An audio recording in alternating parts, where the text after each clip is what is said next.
Punjab peoples party आहे, उहा मुल्क लेवल जी पार्टी आहे। MMA माना उहे मुला मुल्क लेवल ते सियासत कंदा, मुस्लिम लीग मुल्की लेवल जी पार्टी आहे।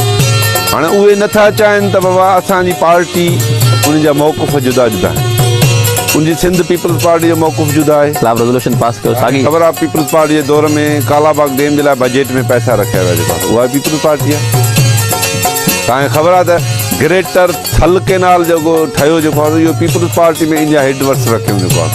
जॾहिं सिंध जो गवर्नर जनाब मुमताज़ अली भुट्टो हुयो ऐं होॾो पंजाब जो गवर्नर गुलाम मुस्तफ़ा खर हुयो जेको आहे, ऐं उन वक़्तु हिननि चश्मा झेलम लिंक केनाल खोटियो जेको आहे। ऐं चयूं त बाबा जॾहिं ॿोॾि ईंदी वॾो सिंध जे अंदरि वॾो बुरान पैदा थींदो, सिंध हुकूमत असांखे इलाज कंदी, पोइ असां उन खे वाईंदासीं। पर बशीर साहब अॼु जॾहिं तव्हांखे उहो अञा वहे